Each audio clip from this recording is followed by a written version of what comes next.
Hello, thank you for joining. My name is Sylvia Bruner, and I am the director at the Jim Gatchell Memorial Museum in Buffalo, Wyoming. And I am here to share information about William Marshall. This program was originally presented to the Johnson County Historical Society on January 9th, 2024. And we tried to live stream it, but the audio wasn't very good. So we are attempting to offer another opportunity for folks to tune in if they wish.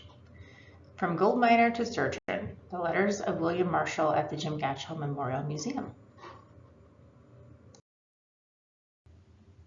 Born on May 23, 1827, to Aaron and Jane Marshall in Milton, Delaware, William was one of at least 8 children. His family was fairly well-to-do. His father was a merchant, his mother and siblings were quite active in the community, and there were a number of doctors throughout the generations in the Marshall family. So while he was still in his teens, he was also studying with an area physician who was well known, and then he immediately went to Jefferson Medical College, which is now Thomas Jefferson University, and then he went on to the University of Pennsylvania for a time as well. This quote that is shown from February of 1847 is in a letter to his father, and he was worried at that time that he might fail his protein character medicines course, and he vowed to take a summer course if he did fail it. But he obviously didn't, because in March of that same year, he was given his diploma, and he began a medical practice in Philadelphia at the age of 20. So Marshall spends the majority of 1847 and 1848 really becoming established as a physician in Philadelphia, getting new clients, trying to get payment out of those clients, being active and involved in the medical field. He was up for a position of vaccine physician, and I don't know if that was with the city of Philadelphia, one of the universities, or where, but sounds like he was in the running for it. He wrote to his brother that he was quite interested in it. However, things were going to change pretty drastically. In December of 1848, President Polk verified the presence of a lot of gold in California in one of his presentations to Congress. And that immediately sparked a lot of interest, particularly with speculators.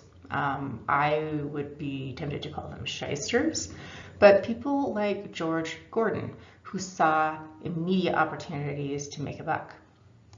So Gordon, as you can see from this advertisement shown, he created what he started calling the Gordon's California Association. And for only $160, you could participate. You could go with him, sail around the world practically, sail from the East Coast down around South America, all the way back up to San Francisco, and be a part of his mining organization. So he promised fully organized type of setup, all of the supplies, food, knowledge, etc. However, Gordon wasn't even George Gordon. He was George Gordon Cummings from Great Britain, and he had no knowledge or experience in any of this. However, he was claiming to be a chemist, geologist, an engineer, an inventor of machinery to mine gold, all kinds of claims. But he was fairly successful, at least in this first endeavor of gaining people to participate. And one of those people happened to be William Marshall. So just days prior to the letter where this quote was pulled from, Marshall had assured his parents that he was not going to be doing anything drastic, that he was going to work on his practice, kind of stick to that straight and narrow path in life, and make a real name for himself as a doctor. But just kidding, things changed. So on January 13th, he's already fully involved in this. He has signed up, he's ready to go, and please, Dad, if you'll just send me the $160, I'll never ask anything more of you again, except maybe a little bit more than $160 because he wanted to buy some flour, lard, beef, and supplies for himself, as he was worried about the food on the ship maybe not being adequate or to his liking. So just as a side note, if you look at the currency values of inflation over the years that have passed, $160 in today's value would be around $6,300. So you have to remember a 20-year-old in the 1840s really wasn't much different from a 20-year-old now, or probably at any other time in human history. Maybe a little impulsive, looking for adventure, a little bit naive, and always in need of cash from their parents. So the Clarissa Perkins was the ship that William Marshall signed up to be a part of, to board. And it was late leaving New York by quite a few days, actually. So that ended up costing him more because he had gone from Philadelphia to New York thinking he was going to immediately board and leave. That didn't happen. He had to find a boarding house, I think at 50 cents a day. That was an expense he didn't anticipate. So it really didn't set a good tone for the trip. But the ship left eventually with 123 men on board and under Captain James Goodrich under his direction. And it was destined for San Francisco by way of Cape Horn, Chile, South America. And what's shown here on this slide is the list of passengers from a really helpful book about George Gordon, actually. So the next that we hear from William Marshall is after the Clarissa Perkins had docked in Rio de Janeiro on May 2nd. And he and all of the other passengers were not happy with Captain Goodrich or with George Gordon's California Association in general. They were finding that none of the promises made were being lived up to. So they'd been drinking nasty water that stank, and he actually said that he strained it through the massive beard he had grown over the few months of travel. A lot of the food had spoiled, or there wasn't enough for the passengers. He still tried to assure his parents that he was healthy, he was okay, everything was going all right, but the reality was that the trip had been quite tumultuous, and the more he wrote, the more of that came out. So the ship had been beached for 2 15-day periods. They didn't see land for a 40-day period, and they wasted 30 days, apparently kind of sailing in a circle when they tried to leave northeast Brazil by going around Cape St. Roque. And why I say that it sounds like they went in a circle is he wrote that when they made land, it proved to be on the self-same land. I can't imagine how frustrating that was.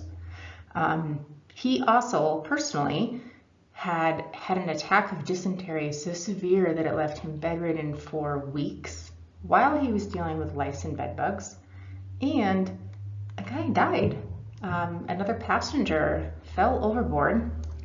According to another passenger's recollections, he was trying to catch birds. I don't know if that's quite accurate or what he'd be doing, but Marshall, among others, saw this happen and they watched him drown and were unable to help him. And he wrote to his parents about what a horrific event that was and how it was going to be forever stuck in his memory. The quote shown on this slide is about Captain Goodrich. And as you can tell by reading this, Marshall had very distinct opinions about him, and they weren't particularly positive. He did believe that he was, as noted, a good navigator, but not much else was attractive about the man. He did take care of him a few times as the doctor on board the ship when he was sick. He called him a coward, actually. And he said that he was the kind of personality who just wanted to show off his knowledge, and he described him as being a great ass, all in capital letters, to his father. So as you might imagine, spending a few days in Rio de Janeiro was a very welcome respite. Marshall noted that he felt like a true pilgrim as he was in a foreign land where people spoke a foreign language, and he still wasn't used to the rolling feeling of having land underfoot for the first time in a very long time. So he did take advantage of what the city could offer to him, primarily in the form of fresh fruit and better food. He specifically sought out this particular letterhead with the illustration of the city to send home. So after restocking the ship and giving everybody a break, they again set sail to go up the coast to San Francisco, and this leg of the trip took another 4 months. So they were traveling for 7 months total. They made it to San Francisco by early September of 1849. And this first quote shown saying that he, along with others, is going to stick his sign out for his commerce and charge an ounce of gold per visit and $800 for a dose of medicine. That's almost certainly a tongue-in-cheek kind of thing, but his point is well made in that exorbitant prices were everywhere around him. The gold rush had created an economy that is still difficult to comprehend. So as the miners found gold, they spread the news of their wealth. They also spent their earnings with a real freedom and abandon, particularly on gambling and drinking, neither of which Marshall did, or at least claimed he did not do. But this caused all of the hotel operators, restaurant owners, laundry operators, merchants, etc., to raise their prices to take advantage of this kind of situation. Marshall wrote that a lot of people didn't even keep their clothing once they'd become soiled, and that you could just pick up items of clothing out of the street, because instead of taking them to be laundered and dealing with the hassle, they would just toss them and go buy new. So it was a real wasteful sort of economy, and certainly one that somebody like Marshall was not used to. I've shown on the slide current values in comparison to the dollar amounts from his letters. So carpenters getting from $12 to $15 a day at that time would equate today to carpenters getting between $493 to $616, which is substantial. But the real doozy is when you look at rent. Talking about renting a home for a year, $6,000 to $50,000 at that time, you're talking up to $2 million in today's value, and doesn't seem like a particularly good deal. A better land of gold. So this is a theme that runs through his letters, and I suspect really ran through the purpose of a lot of gold miners. There was always that rumor, the tale of better gold, better riches just around the next bend. And I think that kind of created just a lot of movement from these folks who are out there trying to make their wealth. So he did consider practicing medicine in San Francisco, and even though he had acknowledged the potential to make substantial money doing that, the lure of gold itself was just too strong. So he and some others initially planned to buy a boat to get to the gold areas via the Sacramento River, but then they decided not to buy their own boat. They did still travel by river, but as passengers. So he and a couple of others from the Clarissa Perkins went to Old Dry Diggins. This was about 165 miles to the northeast of San Francisco. It's located in the foothills of the Sierra Nevada mountains. So they started mining. They were fairly successful. They even built a little cabin just outside of town so that they could live throughout the winter in relative comfort. There were 4 of them, counting Marshall. He noted that a lot of other miners intended to winter in tents. The gold lure kept pulling at them. They were always exploring other areas. They were always considering their next move to the next boom site. So they looked at Georgetown, Stanislaus, or just kind of the middle of nowhere. He also was considering maybe when he was done gold mining, he might go work as a doctor in Mexico because he had heard that they paid well. But he was pretty homesick and becoming tired of having people around him whom he couldn't trust or really build relationships with because everybody was just in and out so quickly. The majority of the letters in this collection were written to William's parents, but there are some that he wrote to other family members, in particular his brother Henry, whom he seemed to be quite close with. And there's very different approaches in his letter writing style based on who he is actually writing to.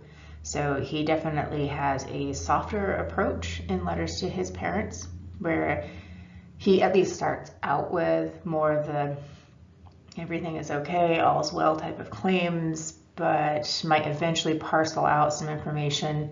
Whereas when he's writing to his sibling, He's getting a little bit more to the point and telling more of the nitty-gritty type details. So the quotes that are shown here kind of show that parceling out of information. You know, he starts out by telling them about there being an abundance of game, and he described the area as being beautiful and how he went hunting, he shot a wolf and quails, etc. He brings up bears and he says that they're not too troublesome, but then he relays a story about 9 men going out, shooting a bear. I'm not sure if they attacked the bear or the bear attacked them first, but even though it had been shot multiple times, the bear still mauled and killed 3 out of those 9 men. I don't know of any parent who isn't going to be worried about grizzly bears when their child tells them that that is a thing in their area. He also wrote many times about his plans. And you know, you can tell he's kind of dreaming. He's thinking he's going to stick it out and make his fortune. Maybe he's going to move to Mexico, as mentioned earlier. He's, again, you can tell he's quite lonely. He's basically begging for more letters, but he's also bemoaning the Postal Service and acknowledging that his family has likely written him more letters and he's just not getting them because of the great distance. Keep in mind, there was no transcontinental railroad at this time. The Pony Express didn't exist, so correspondence did take a long time. By the time he got any mail, letters were months old. And a number of people in his region claimed that there were just backlogs of letters at the post offices, and that the only way you could really get your mail was if you bribed the postal agent. We know by now that, again, he's getting pretty homesick. He's writing a lot of letters and kind of receiving them sporadically from his family and a couple of friends. There's over 30 letters in this particular collection, and they're not complete. Some are missing portions, and there's obviously just letters missing from this time period. But what we have does show a very valuable insight into the time period and his life in particular.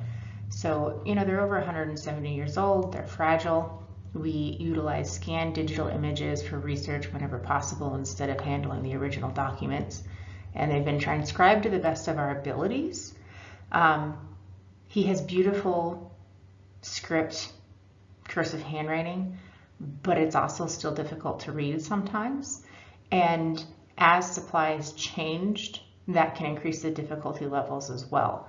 So he notes in this quote, you know, he's telling his family to excuse the bad paper. The cost of paper in California was also astronomical. So the fact that he's still spending his money on that shows the importance of communication to him. But it wasn't an easy thing. And you can kind of get a little lost when you're trying to transcribe these because he jumps around a bit, but he also is filling space. He's not leaving a lot of blank space on these pages. Probably for practical reasons, the cost of everything, and again, just trying to tell as much as he could to all of his beloved family members. So this is a great example of a portion of one letter. And it's this, you know, almost 11 by 17 sized page, and he's kind of separated it into 4 pages so you read it like you would a book. But you can also note that around the outer margins, he's written in every direction that he can, again, utilizing all of the paper that he could. There's a quote in this letter to his sister Emma, who must have been in her teens and was probably kind of coming of age, and he's offering her some older brother advice. And he says to her, I must say first to you to be careful and not suffer yourself to be led away by the fascinations of society or by the deceptive and delusive show of some would-be fancy gangman. Be careful what alliance you make, for I can tell you by experience it is not all gold that glitters. And then he acknowledges, he says, this I know you will call a lecture, and so it is, but it is from the promptings of a brother's heart and full of kindness. I think that particular, postscript specifically for his sister really shows kind of a soft side of a young man in the 1840s, where he's imparting, what little bit of worldly experience he's already gained onto his sister, whom he obviously cares about. So the last letter in the collection here at the museum was dated August 25th, 1850, and he's still in Placerville. And he's still saying that he's going to stick it out for a while. Again, he's dedicated to making his fortune, but he had also already lost a substantial sum of money that he had deposited in San Francisco due to one of the many fires that city suffered over the course of a few years. In the meantime, he'd basically become the doctor of Placerville. So earlier, it was referred to as Hangtown, or Old Dry Dickens, and then it went to Hangtown after an incident where 3 men were hanged, and then it was turned to Placerville, which the town today is still known as Placerville, California. So our letters don't include information about how he went back home to the East Coast, what happened with the rest of his life. But there's other family documents and information that has been generously shared with us, along with great information pulled from, websites such as Ancestry. So we know that he returned by way of the Isthmus of Panama, and he got home a lot quicker than he made it out to San Francisco, because he was home back in Delaware by February of 1851. So in November of 1853, he marries his sweetheart, Hester Angelina Macaulay. She went by Angelina. And then they started having their own children and raising their family. George William, Annie Painter, Samuel Everett, Hester Angelina, and Charles, who died in infancy. And the document that's shown here is kind of a pricing list and general information about Sussex County, Delaware, where he was located, and within their medical society, who was available and what kinds of services were available. While he and Angelina are starting their own family, the American Civil War breaks out. And during 1862, he was the surgeon for the 3rd Delaware Volunteer Infantry. He was one of many who were injured and captured at the Battle of Front Royal, Virginia on May 23rd. That was his birthday, by the way, 1862. After his capture, he managed to escape by kind of falling or rolling off of his horse and getting away. And then he managed to find and rejoin his regiment, and he stuck with them through the Battle of Antietam. Antietam went down in history as being the single bloodiest day in the United States Civil War. So it was the one day that had the highest number of casualties during the event. That was on September 17th, 1862. Shortly after that, he still actually had not recovered from his wounds, and so shortly after that, he resigned and he went home. But the war wasn't quite done with him. So he was recommissioned as a captain with the 6th Delaware Infantry, and then he was quickly promoted to major, which to me indicates that he likely had some leadership skills. And he was present for the Battle of Gettysburg, which is a really pivotal point during the Civil War, and also was the battle that suffered the largest number of casualties over the course of the battle, which was a 3-day battle. And keep in mind, he has experienced all of this, and at this time, he's only 36. Okay, my holy grail when I'm researching a story or a person is a photograph. I want to see them.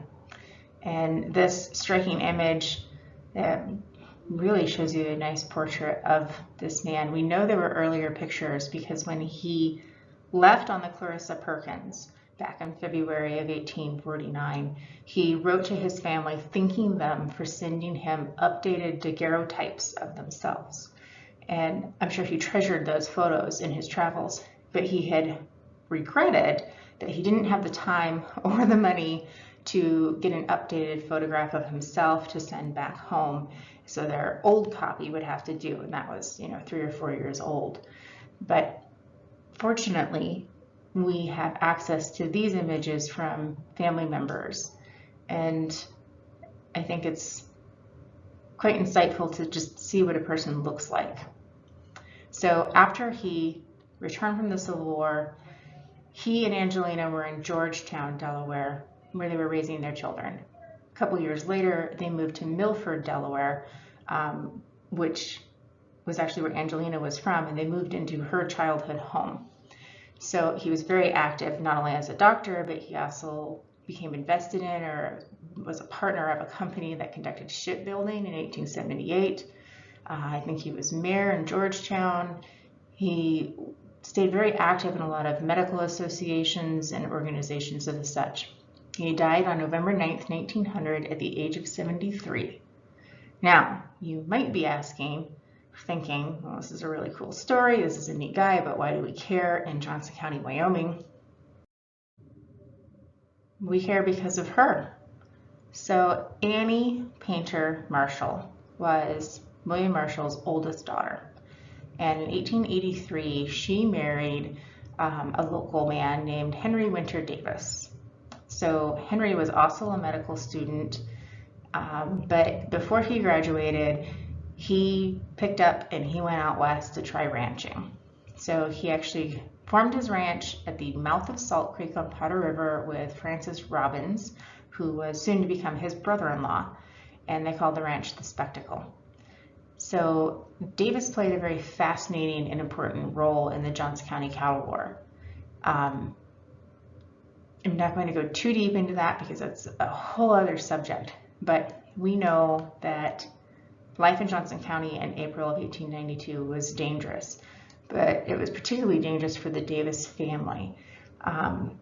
So at this time, they had 2 toddlers and a 2-month-old baby, and Annie and those children were already back home in Delaware visiting family. I don't know if she was with her parents or his parents or maybe both, but I suspect she was likely staying with her parents, just because you're a young mother with 2 toddlers and a 2-month-old, you're probably going to go home to your mom if you have that option for help. Also, if your father is a doctor, very useful skill set there.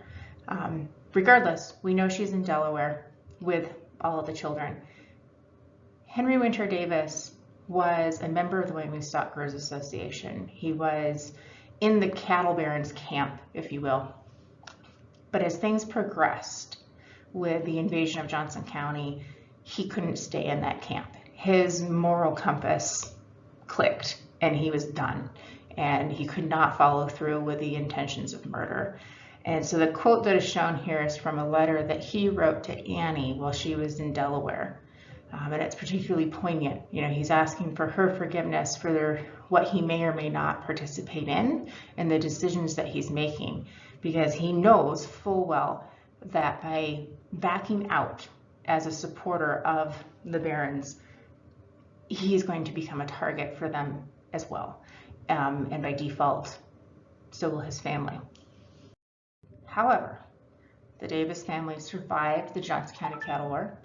They stayed safe and they stuck to Johnson County. In this museum, we have numerous artifacts from roundup wagons to things like these letters. And the family has a long and varied legacy in our county. Annie and Hardwinter Davis had a number of children of their own. They're pictured here as young adults. And the couple, in their later years at their ranch, and they were quite well known in the county. And when Hardwinter Davis passed away, Jim Gatchell actually wrote, I don't know that it was his official obituary, but it was sort of an article or a eulogy, and he calls him his friend, and he noted particularly what a good father he was, and he even referred to him as being kind and indulgent with his children, which is interesting language for the time period.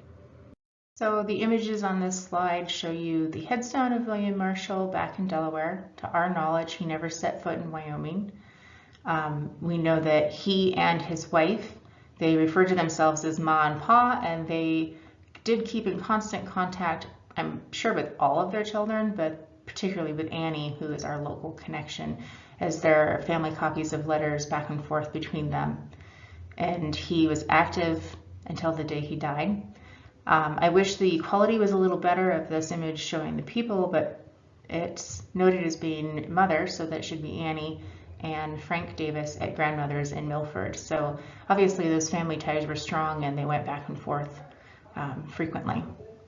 Thank you for tuning in. If you'd like to learn more about William Marshall, the museum's quarterly publication, The Sentry, will have a featured article in the next issue, and you can subscribe to that on the museum's website or contact us and we'll be happy to get you a copy one way or another. Thank you.